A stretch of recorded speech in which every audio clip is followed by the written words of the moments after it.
Welcome to everyone present here. Today's topic, computer-aided drug design. I will give you a small introduction about CAD. It is one of your dry lab method. Drug design with the help of computer may be used at any of the following stages of drug discovery: to know the hit identification using virtual screening, to know hit to lead optimization of affinity and selectivity by using a structure-based design or QSR technique, to know lead optimization by using a CAD technique. This is one of the very good method to identify the lead molecule, which is helpful to know the biological effect, side effect, reduce the time and reduce the cost of the chemical before going to synthesize a new molecule. Why CAD? What is the necessary to know the CAD? I given you a representation of a traditional process of drug design and development. Here it takes to come to the one drug come to the market, it takes around 10 to 12 years. So here you can first we have to initially go for the more group of compounds that we can identify which is best for lead and optimization. Then we identify the drug candidate. Then we can go for the preclinical phase by using animal studies. Then it will be undergo for the clinical phases 1, 2, 3, 4, and then it will be go for the approval FDA. It takes around 2 to 3 years to get the approval from the FDA. Then it will be come to the market. It around 10 to 12 years for the traditional process. In the latest and recent year, by using a CAD, it reduce the year and reduce the cost of chemicals, reduce the time consumed. So it is very helpful to make a new molecule. And now we can see the what is principle behind a CAD. Here I am giving the representation of a figure. See, first you have to create a new molecule that you can go for the docking to identify the dock molecule to target protein. Then from there you can analyze the molecular interaction, then to estimate the binding strength. Then again you have to estimate the drug-like properties like ADME, absorption, distribution, metabolism, excretion. Then finally you can conclude a very good lead molecule that is called as a drug candidate. These are principle behind the CAD. So types of approaches in CAD, generally they are two approaches.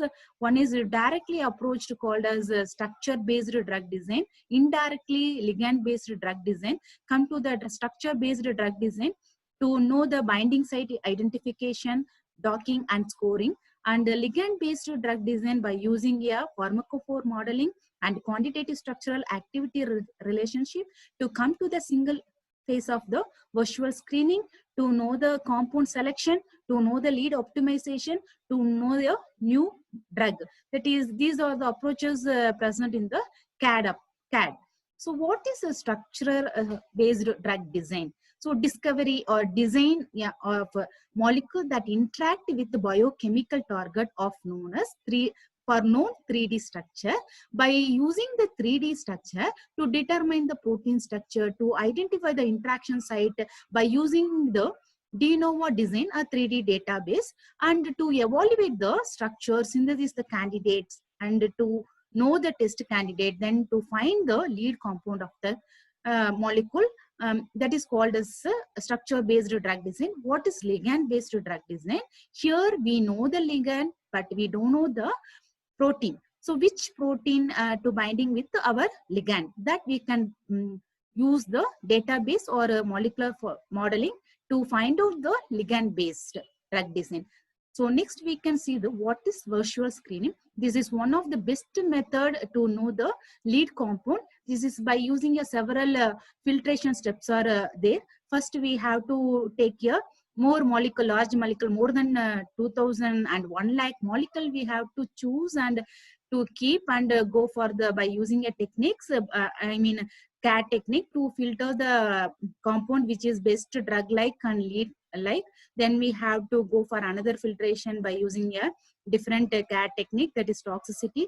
Then we know the bad pose and then we know the pains. Then we can identify the ADME. Then we can choose a go for your testing compound. Then we have to make a new molecule, that is a virtual screening. And next, what is molecular docking? This is one of the good method to know the dock with the new compound. So docking is an attempt to find the best matching between two molecules. So here, figure I am given the protein structure. This is your unknown compound, like you have your different candidate. That means a different drug candidate. So we can going to dock with the protein. You can see here after docking. So blue candidate is binded properly. It is, that means it gives you a very good biological effect than these two. So you can see for these two, pink and brown color does not locked properly. That means it is not docked properly. That means it will give you very less biological effects. So that we have to neglect and ignore these two candidates. We have to go for further synthesis a new molecule. We can choose a blue color candidate of the compound to go for the further preparation of the compounds. So this is one of the molecular docking method. I will come to the conclusion. To identify the lead optimization, to identify the kit compound, to know the bioremediation, to use the virtual screening of large database. I hope you are understand the small topic of CAT. Thank you. Have a nice day.